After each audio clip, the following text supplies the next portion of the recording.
I'm Ann Abernethy, and this is Beyond Badass, How Fierce Women Get It Done. As a real estate broker here in Aspen, Colorado, I've had the good fortune to meet so many impressive and inspiring women, and I just thought their stories should be heard. The goal here is for all of us to learn together. Welcome to Beyond Badass, the podcast.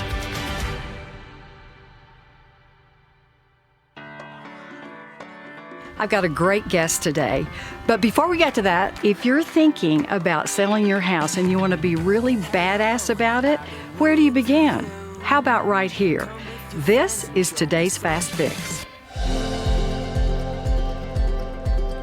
So today's Fast Fix is color counts. Do you guys remember that color called Navajo white?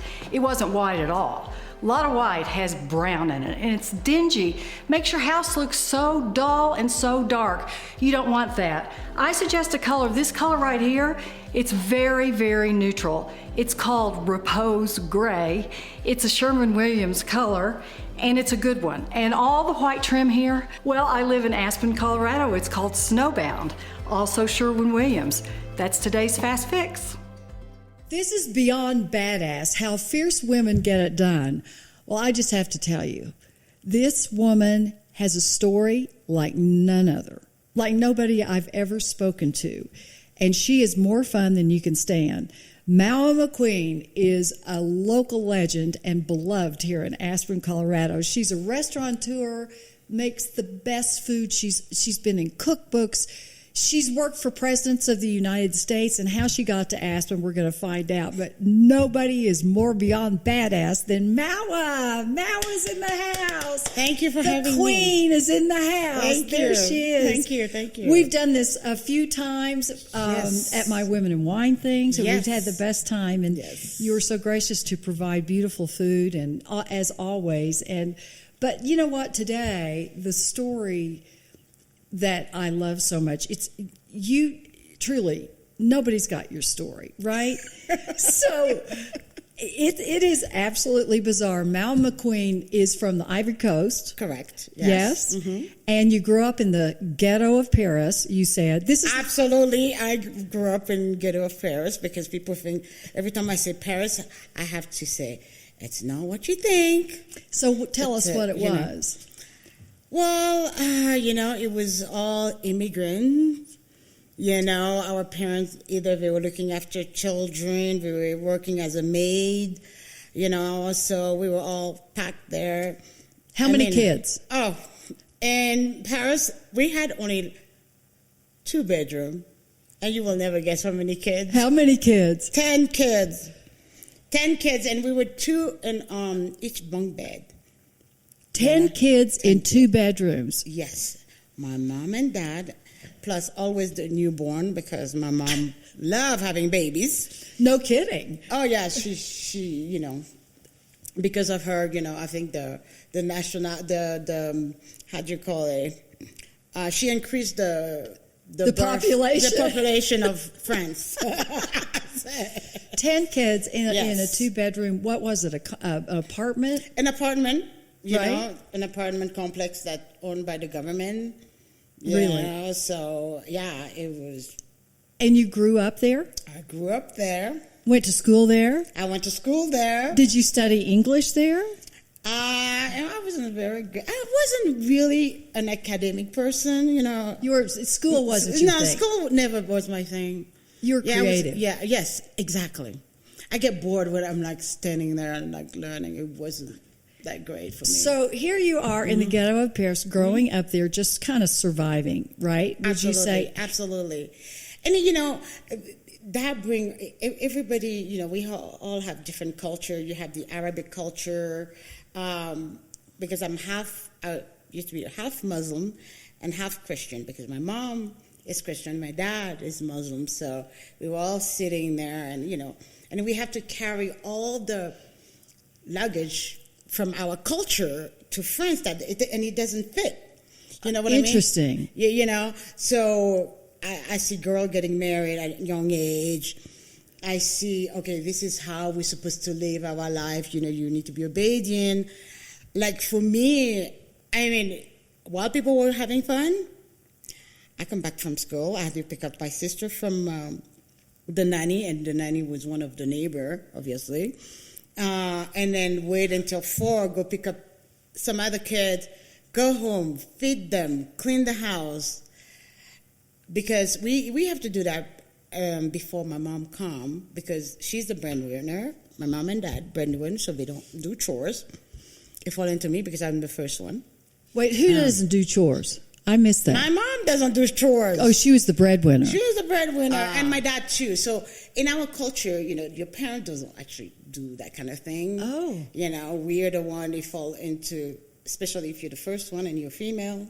Good luck with that. But it was a great experience. Well, you learned how to work hard. Oh my God.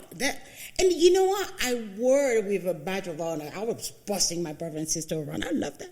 You love that. I love that. It's until you know better, you're like, oh, maybe I should have gone clubbing and stuff and, enjoy my life. But, I think it was the best thing that ever happened to me, because it taught me discipline and be really responsible. I will take the caddy and go shopping, I was the one who was doing that. And it was so funny because one of my favorite show is The Cosby Show, okay? You watched The Cosby Show. I love The Cosby Show. And I was looking I'm like, wow. But for the longest time, again, I didn't know. Remember, I come from Africa. I was 12. And I didn't know that The Cosby Show actually wasn't French. Even though we were talking about New York and things, I didn't know it wasn't French because it was dubbed. Right, and it was dubbed in French. Yes. But you didn't know it was an English show. Exactly, American show, right. Actually. So I was like, man, I want to be like Claire Extable. She's like amazing mom, living in this big house. I'm like, I look around me, nothing look like that. And I'm looking and I'm like, where can I find those people? And I was like, one day we were all in a playground with kids, and one of my friends told me, she's like, oh, yeah, I'm going to get married. That was all our life, like get married, have kids. Or I was like, oh my God, or look after other people's kid, or being a maid. And for some reason, that idea, like I was there and I'm like, hell no, this is not going to happen to me. I didn't know the how, I didn't know. I was like, no, I do not want that kind of life. I don't want to be a statistic. You chose. I don't want to be. And I heard that from Claire Estable in one of the Cosby shows. She's like, she was telling her children, you need to go to school because I don't want you to be a statistic. And I used that, and I'm like, I don't want. Somehow, I'm like, I don't know what I'm going to do, but I am now. This is not going to be my life. I'm not going to live in a ghetto. How did you get out of there? Good question. Determination.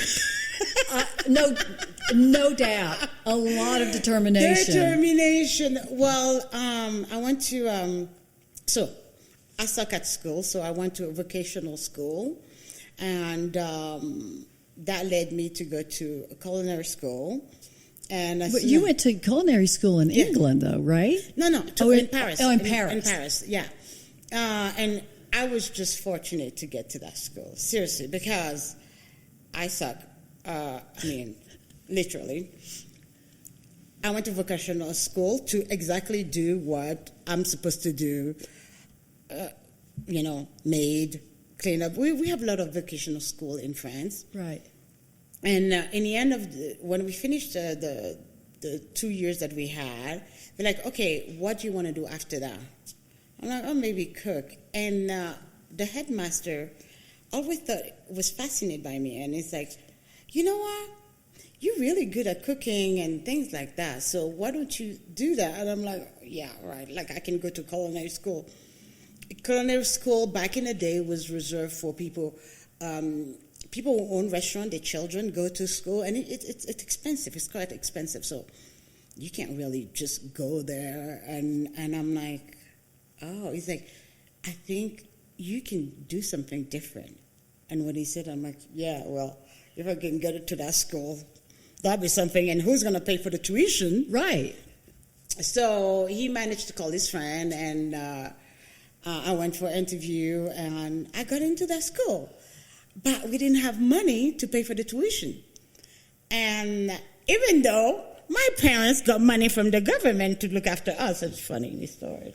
That's a funny story. Because in France, my mom has so many children, the government give you money to look after them. Right. And my mom told me, who's going to pay for that? That's for white people. That's for white people. She Caucasian people. She may, you're going to go to culinary school? I mean, nobody go to culinary school. Like, no. You So can how be the did you continent. do it? Where'd you get the money? So she's like, if you want to go, well, you need to pay for it. And I was like, well, I'm going to go, and I'm going to pay for it. And since she was a housekeeper manager in Paris, I'm like, well, I'm going to get a job. So for the summer, I got a job as a housekeeper. So I can pay for my knife and my uniform and all the thing. But even though I had that, I had to wake up early, and when I come back home, I come before her. She will let me go before, so I can still do what I have to do, look after those kids. And I was so mad. But you were just working around the clock. Oh, yes, I was working around the clock. But it's so funny because back in the day, I didn't even think I'm doing what I need to do in order to get what I wanted. So I ended up going to culinary school and learn how to cook. And for the longest time, I had no clue. France we don't have the history of racism like we have here. It's totally different. Like, even though I was living in the ghetto, I get to go on vacation. I get to go ski. This is a difference. Oh, interesting. Okay, so we don't really, we have a normal kind of everybody lifestyle, a normal lifestyle. Nobody got hungry because we couldn't pay for the cantina or something like that. No, we always have, the French system is very social, so we always had everything. I travel. Maybe I won't go to the luxury place, but the government has a program. You go to a family in the south of France. You go ski. We call it classe de neige. Yeah. So you were exposed to sophistication. Exactly. And I'm like, you know what? That sounds like me. Anything that I don't have to fit in a mold, that's really good. No kidding. So what you're saying, you're a mold breaker? I'd agree with that. Absolutely.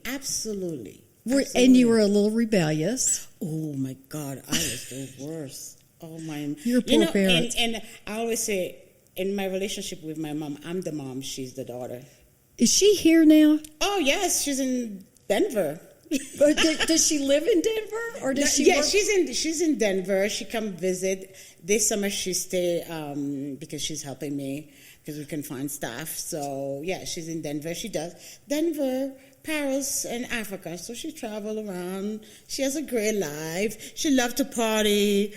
I'm the responsible one. My mom love attention and party and all that. It's so funny. And I'm like, it's okay. So you went to culinary school. The end result, and Mawa she owns 2 beautiful restaurants here, and the food is off the hook good. And the Crepe Shack is a runaway success. It's in Snowmass Village, very accessible. Walk in, kids, everybody. And its food is entertainment as well. Yes. But it's been a long journey from the ghetto of Paris to get to Aspen, Colorado, and a very unlikely place for you to land, my dear. Absolutely. So you have to tell us how you got from. You're in England? Weren't you in England sometime? Yes. So in my quest, obviously I figured out that Cosby Show was American, and I decided that the only place I can see black people succeed, it's in America. So I'm going to America. My mom said, honey, you can't even speak French. You're going to go to America. You need to speak English there. And I'm like, watch me. So I say, okay, the first thing to do is to go learn English. Right. Since I can't just open a book and learn it, I'm going to go in immersion, total in England. Right. And it was easy for us, as a French people, you can go there and work there and sure. the Euro thing.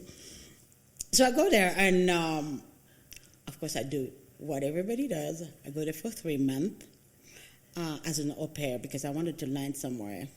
And I landed to a strong woman who, back in the day, she was in charge of Teletubbies. And she's in charge of what? Teletubbies. It's a kids show. Oh, it's a kid. In England. And I mean, she was fearless. She was amazing. And I was like, oh, boss woman, So she was a role model. Yes. So every single day, she will sit down and watch this black woman on TV. Interesting. And I was like, I don't understand what she's doing. And this is the first time I, saw a white woman being fascinated by a black woman. And I was like, that's strange. So she spoke a little French, and I asked her, why? She's like, Mawa, this is the most powerful woman in America. And that was Oprah Winfrey. Oh. She was watching her religiously. And when she missed an episode, she watched it at night. It was crazy. And I was like, honey, if it's good for you, it's good for me. I'm going to sit down even though I don't understand. And in my mind, I'm like, this is funny. I didn't even, and where I come from, I didn't even know, to tell you how messed up our brain was when we were in the ghetto, that a white woman successful could be fascinated by a black woman. I that was beyond, it was ingrained in your culture, this division. Exactly. That. So I was like, oh my God. And I'm like, man, that helped me learn English so fast because I wanted to know. I wanted to listen to everything. And I remember when I started listening, it was about the state of the soul and having a dream. And I'm like, oh my God, you can have a dream? I thought I was crazy because everybody keeps saying, reality. You do. You need to look at your reality where you are. Dreaming? No, dreaming is for other people, the rich people who can afford to dream. But when you're like me, you look like me, and you have a background like me, you do what you have to do. That's what, But not Oprah. Not Oprah. And I was like, so I'm not crazy. Because sometimes I feel like, I want things that people thought back in the day, never. You're not going to, come on, girl. If I was good at school, at least, we'll say, okay, she has a chance, but You were good at cooking. Exactly. But that was the thing. So school was everything. You right. Go there and you that was the criteria for success. Exactly. So you broke that mold too. Exactly. So I decided that Oprah will be my mentor because I started listening to her and educated myself. And even, I didn't like to read. Because of Oprah, I started reading. And I'm like, okay, I'm going to America. This is it. I want to meet this woman. I want to do this. So I managed, I sent resume everywhere. Nobody wanted me. All my friends get hired by, Disney. Disney was number one, job provider for America. And I'm like, I'll do the dishes if I have to. That was my dream.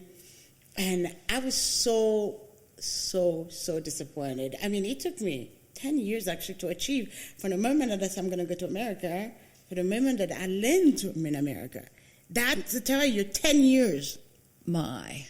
And where did you land? In Kennebunkport, Maine. Hello.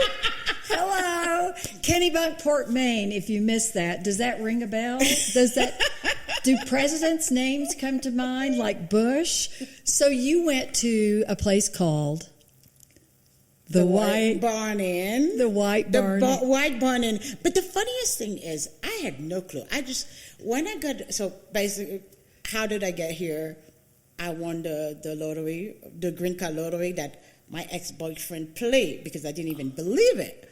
So he played, and he's like, I know you want to go to America, and I saw this in the newspaper in England, and I'm going to play for you. I'm like, it's a scam. I ain't doing that. Honestly, his only job in my life was to just do that, and he left. Thank you very much. But he got you here. Yeah, it got me here. So I won the lottery for the green card. You won the bit lottery in a big way. I'm telling you, I couldn't believe it, you know. So you get to Kennebunkport. Yes. Did you have a clue what that was about? I didn't care. I'm like, I'm gonna go to America. I don't care. So we have a Journal de l'Hôtellerie. We have a magazine where all the international job for restaurant and hotel hospitality is in there, international. And the White Barn Inn put it out because we recruit there. We have J1 visa and all that people. So we recruit there. And I saw servers, you know, they were looking for. A server? I'm like, yeah, I'm going.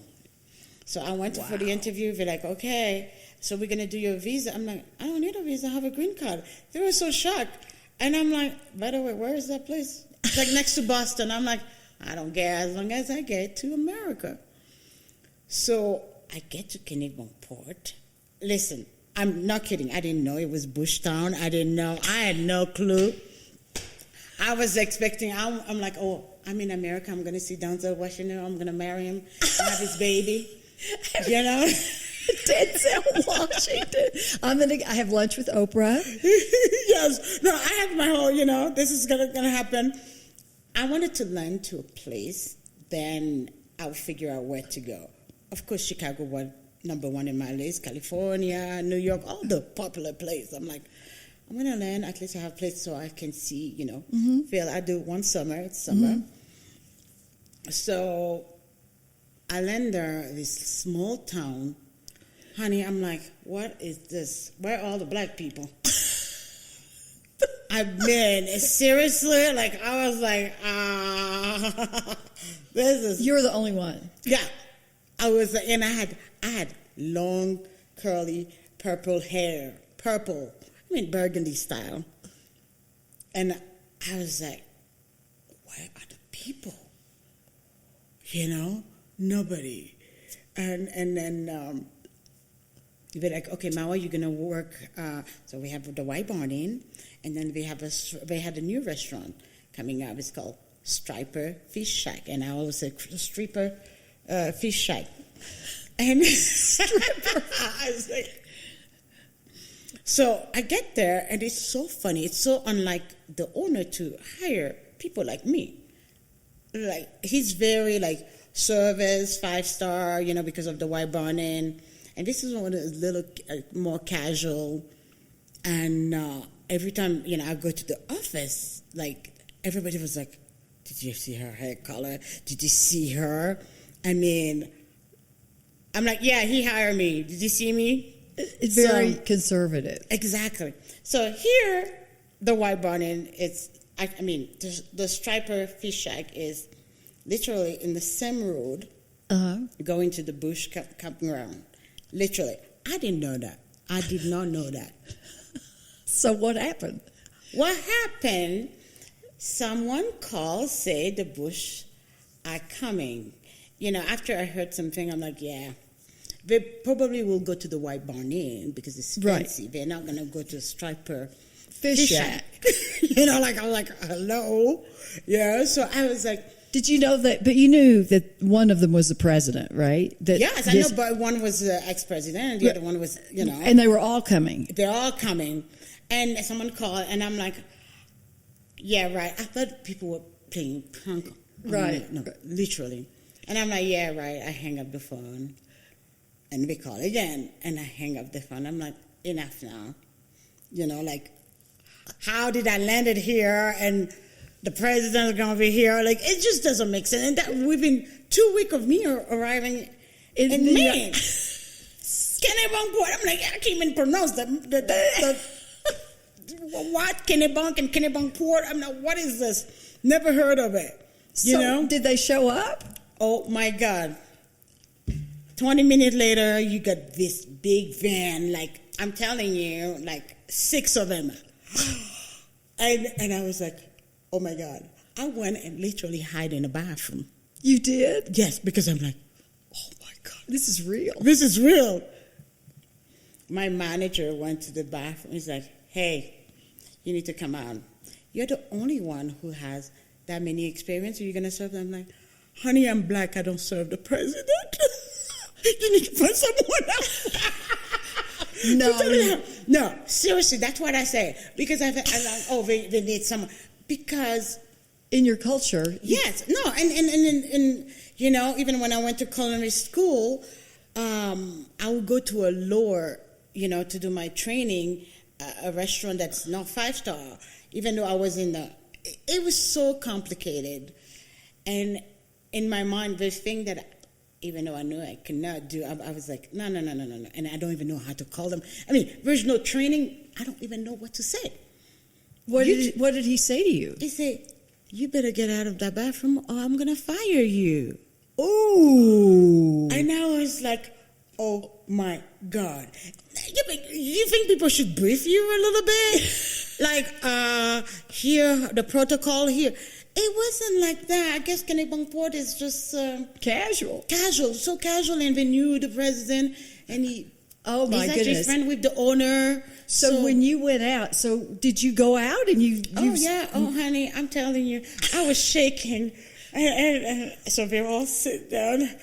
And I was like, oh my God, I'm going to die. I was shaking. And then, hi, my name is Mawa. And they both look at me. Like, I was having a meltdown. And Barbara was there. And they're like, we have Secret Service everywhere. I mean, it was a tiny restaurant. Outside, the inside, it was just like a nightmare. And the president held my hand. He's like, you're going to be fine. You're going to be okay. You can do this. And I was like, for sure I'm going to get fired. Because I'm like, I can't believe. You thought you were going to get fired. Yes. But he said to you, you can do this. Yes. So I went back and I'm like, oh, I can do this. I'm like, I'm going to take your order. And I was like, Mawa, you can do this. And I did it. And they were so, and they asked me where I came from and everything. They were so nice. And then Barbara's like, I like your hair. Oh, I love it. And you were a baby then too. Yes. That she was just such a mother to you. Oh my God, they were such nice people. The whole family, from Jeb Bush to everybody. I become family friend. Everything, everybody will come and I'll serve them. And okay, so but wait, there's another story here. I don't want to run out of time before we get to it. What about the time of you're out jogging? Okay, so I always had jogging, of course. Every morning I do that. I do my power work by the river, and then I was on the sidewalk, and then I had my headphone. And then I can hear someone, honking, and I didn't turn my back. So, and I'm like, I'm not on the street, so beat it, No, keep honking, keep doing that. And I'm like, so I turn around and I flip, and I was like, oh my God, I can't believe you flipped to the bird. Through the window, and I was like, hi, Mawa, and I'm like, I wanted to die. I'm like, I can't believe it. I just gave the finger to the president. He's like, oh. Did they just laugh their heads off? Oh, they were laughing. And I was so embarrassed. Like, it was one of the most embarrassing things ever. But they thought it was hilarious. Oh, my God. Yeah, to tell you how, you know what he did? So he come, a few weeks later, he come to the restaurant and he's like, oh, Mawa does like she doesn't know us when she's outside of here. And I'm like, no. Anyway, I had a wonderful, very gracious, generous to me, and even though you flipped him the bird. Yeah, I'm telling you, that is so. I did. I can believe I did it. That's. Well, yeah. I think it's just absolutely. Just symbolic of who you are. That just, I'm in my zone here. Don't bother me. Exactly. This is my morning routine. I'm not going to get out of it for 1 second. So wait, so that's Kennebunkport, and then what about Aspen? You got to Aspen. You had a big job in Aspen. Yes. So the funny thing is, again, me watching TV.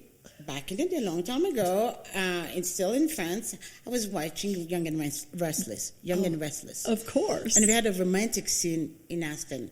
And as you know, we have the Alp and Courchevel, and, suddenly I'm like, Aspen looked nicer than Courchevel. One day I will go there. It was such a romantic scene. It's almost like a Hallmark calendar. Yes. When they did the show there. And I'm like, one day I will go to Aspen. So the season, this is my first year, Kennebunkport. The season is over. And then my boss said, hey, so is there any other place that you want to go? And I'm like, I want to go to Aspen like all the bougie people. And I said it like as a joke. No, like, right. I didn't even think about it. And he said, okay, I couldn't arrange that. And I'm like, arrange what? Me going to Aspen? You can't afford it. He's like, no, you're going to go and work there. And I'm like, for real? And back in the day, so the White Barn Inn, it was a relais chateau, like the Little Nell. The Little Nell. So I got a job to go to the Little Nell. Which is, by the way, if you're not or never been to Aspen, the Little Nell is the only 5-star hotel in Aspen. And they hire only the best. There have been 10 master sommeliers go through the Little Nell Hotel, and the test for master som is at the Little Nell Hotel every couple of years. This one lands with a big job at the Little Nell Hotel in Aspen. Exactly. I'm telling you, you're born under a little star. I think so. I don't know. So you did this for 10 years, right? No, for 5 years. Oh, I for did 5 years. because of them, because of the Bush Relate. family. I had to go back. Summer, Oh, summer in Kennebunkport. part, winter. For 5 years, I did. Listen to Back you, and forth, because back of the and forth. Bushes, you had to go back. So and then after I was like, I need to do my own thing. Okay, thank you very much. So I'm like, someone else can take care of them, because I love Aspen and I wanted to open my own business, and that's what I did. So. And that's how Mao's Kitchen was born. Actually, no, it was M&M. Remember, it was M&M. That's right. Mawa's Kitchen was born because of you. No. Do you remember? I remember our master group. Yes. Exactly. We didn't call it Mawa's Kitchen. No, it was M&M Catering. Exactly. But you did do the jet airplane catering. Yes, that was huge. Yes. And then so we had that group of women. Yes. That we did once a month. Yes. And you did the graphic parsley logo. Yes. And I was like, okay, guys, I don't know what to do. And then you all say, why don't you call it Mawa's Kitchen? And I was like, really? Because I felt like calling it Mawa's Kitchen was so like I'm full of myself. So It that's was the reason. perfect. I know. That's the reason why I never wanted to call it. And then when you guys say, yeah, I'll do it, I was like, okay. So that's where the And Mawa's now Kitchen. we've got Mao's Crepe Shack, and there's Yes. going to be a new Mao's Crepe Shack Absolutely. in the heart of Aspen. Yes, in in time November. for Yes. in November, in In time for November. the Christmas. Yes. Oh, All my the God. holidays. It's going to be so fun. I'm so excited because I've been working on this forever. Because of the real estate, Right. price right now, it was almost impossible for me to find that small little place. But we did find it, and I'm so excited. I just don't know how you've know. done it. And that gets us to COVID. Shut down, Aspen, Colorado, very early. And you've got 2 restaurants, one relatively new in Snowmass Village, the Crepe Shack, brand new. And Yes. it was a ghost town up there. Ghost. So this happened. So, COVID, that's my COVID baby, I This call is it. your COVID baby. That's This is my COVID incredible. Yes, Grand granola. So the thing is, I've been doing the granola for a while, but I Right. never really paid, it was for me. Okay, I wanted to come up with something that will be gluten-free, not too much sugar, vegan, and no oats, because I have problem digesting oats and But all this that. is keto too. Yes, You hit because there's every no- single there's box. Oh my God, and there's no sugar, refined sugar. Really? Yes, it is sweetened with date. Oh, that's very keto. Yes. So I was like, because everybody say, oh, there's so many granola. So during COVID, we were trying to figure out, COVID, it was swim or sink, literally. Remember, I only had like 5 tables. Before, I had only 1 long table. Then I spaced them out. That wasn't enough. I mean, how many people I'm going to serve? My restaurant can only hold 20 people. Right. And I'm like 6 feet. No. You can't do that. Yeah. And I had a project to expand the restaurant. Uh-huh. And I'm like, okay, I'm saving money, so I will one of these days, and my neighbor will never leave, but it's okay. I will do something. Make it bigger. Make it bigger. Yeah. And so I'm like, okay, that's going to be on the side. And then I thought COVID's going to be just a short time. Right. It wasn't. No. I mean, it hit us by surprise. Yes. And we couldn't get any fund, any PPP. And I mean, it was a nightmare. So people would come to the restaurant and it's like, the granola was gone. I make a granola because I do it for myself, and the leftover I put in a bag and I put on the shelf. And people were buying like crazy, and I'm like, this is weird. Okay, let's make more. And I'll make more. And I will make more, and people needed something that they can save, that not perishable. Right. And I'm like, okay, I'm going to make the granola. That's going to be us. We're all going to make the granola. I said to my team, we're all going to make the granola. Make a lot of it. A lot of it. And a lot of different kinds. Exactly. We have 5 different flavors. So I'm like, okay, how are we going to... Because one of the thing is, I never really wanted to be in a granola business. This is not my calling. I always say, honey, I know my calling. I mean, I think I know. I think but you do it's too. Not, it's not Granola. being a granola queen. You know, like I was fighting because, like I said, I had limiting beliefs. Exactly. You put the brakes on yourself. Oh, absolutely. I'm not granola. I mean, that's for like homie mommy, you know, soccer mom and all that. That ain't me. I'm doing it for myself, first of all, you know, for health reasons. But I'm not going to be in the granola business. I went to culinary school. I'm not going to be in the granola business. Said, look what happened. So Exactly. what happened? So what happened is, because of the demand, I decided to save my business because everybody could work on the granola because we do everything by hand. Oh, so it's labor intensive. Oh, labor intensive. You can't pay me enough for this granola. Literally. Well, did it keep you afloat? Were you able to sell it? Oh, yes. Where'd you get distribution? Okay, people will come to us. We put it online, and Roxy carry it. Right. Even Luis carry it. Other businesses start carrying it, and I was like, oh my God, that's such a nice thing. Right. Bear in mind, I'm selling this granola. I never, you know, priced it out. I never. I was just doing it, you know, and to keep my doors open, and I got a lot of press, of course, for it, and then it came to a point that I had to decide, okay, are you in a granola business, Mawa? Yes, I'm the queen of granola. I'm going to do it. Yes, and I'm going to do it right. Okay. There you go. So someone say, oh, go co-packer. I'm like, hell no. I'm in Aspen, and there is a reason why making the granola always been relaxing. It was a soul thing for me. Like, I don't know how to explain. I always feel like making food, there's a synergy between me using my hand, touching the food, really putting good thought out there when I'm doing the granola because it's something that goes into my body. It tastes better. It tastes better. It just tastes better. It has heart. Exactly. And I think we forget that, you know. People think, you know, there's a difference between a granola that was made from A to Z and people touch it. Right.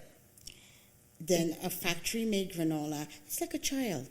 If you don't hold them, you don't give them love, well, guess what? Right. It's not going to happen if you don't know what it is. And, that's right. You know? So it's easier to digest. This is incredible. Exactly. It's not just granola. So now that you've committed, yes, you've said, I'm a granola maker. I am going to be the queen of granola. I'm building my own factory. What about that? Of course in you Aspen. Are you really? Yeah. Where are you going to put a factory? How are you going to... At the ABC.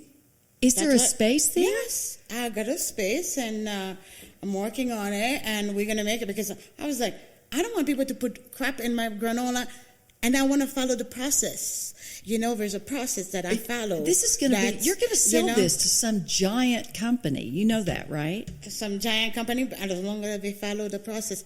I am not looking to be rich with the granola. It's something that I do that comes from my heart that I want to, you know, give to people. But I do not this is not my $1,000,000 idea. This is more passion. Right. You know, I want to do something right. Well, you know what Yeah. happens with those? What? People I'll be who- broke. No, you won't be broke. People who have passion projects oftentimes become very successful because it's contagious. I mean, people want this. We don't Yeah. want junk in our food. No. We want a face and a story behind everything that we Absolutely. eat. Absolutely. And I think this has enormous potential. And I love the fact that you have now owned I am the queen of granola. I am no, seriously, I am. Non-granola. I wear a wig. Yeah, I wear a wig. You're so Badge of honor.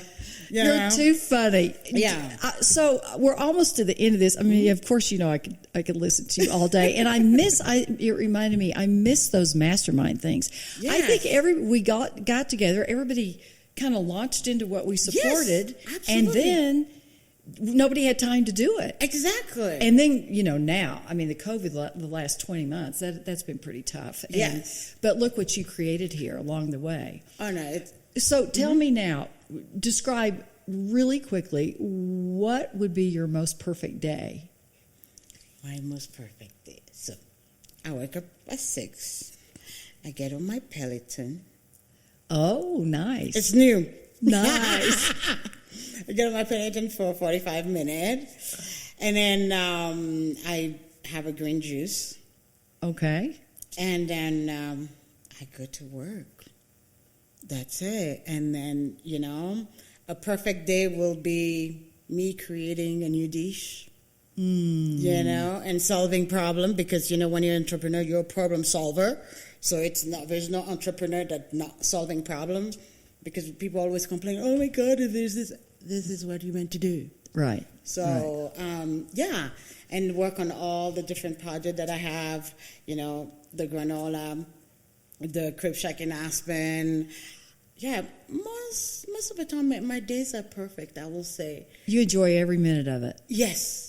And you're so Yes. grateful to be here. I know that. I am I feel blessed, really. Like, when I look at, you know, where I come from to where I am today, and it's amazing, because I can't even, sometimes I feel like I didn't do anything. I feel like I need to take time, and that's what COVID did for me too, that I reflect on myself, and I took time for myself to know exactly. I knew who I was, but who is Mawa? You know, what have I done, really, and be grateful for that, because I'm doing, and it's not, you know, I don't take time for myself, and You really got to acknowledge it appreciate and- that. Yes.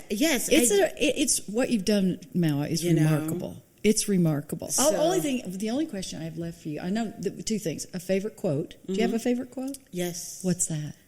I have 4. Oh, gosh. We'll make time. Go ahead. Okay. So one of the things that I always say to people is the best is yet to come. Love that. Okay, because it just makes me feel good.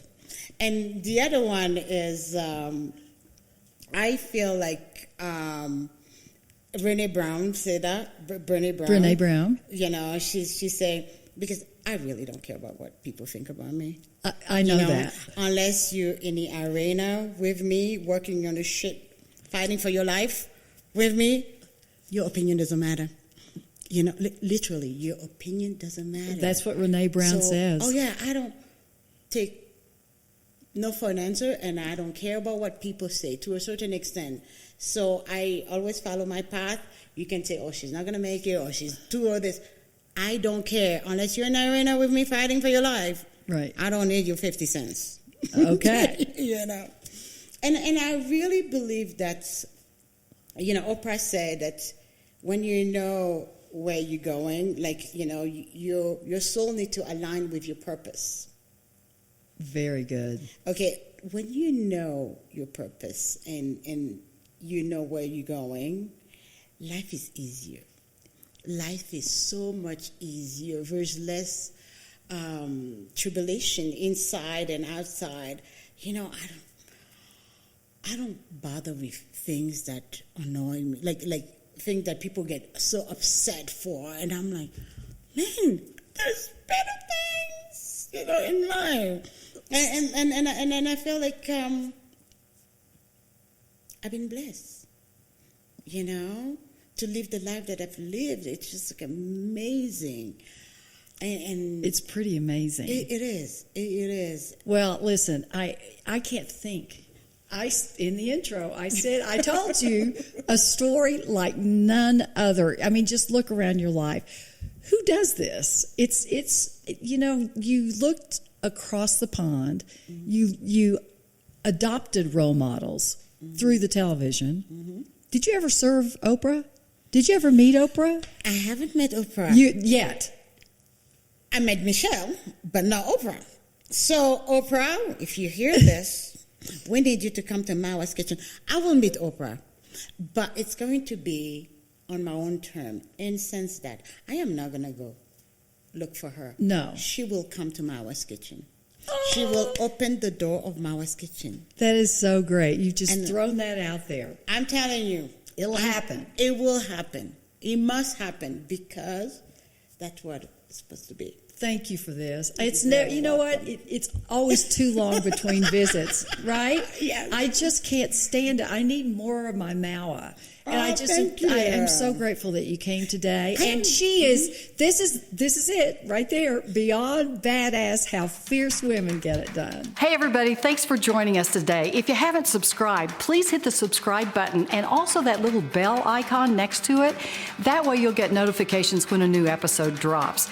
And I'd love it if you'd follow me at Inside Aspen on Twitter and Instagram and Facebook, and then the website's InsideAspen.com. I'm Ann Abernethy. See you next time.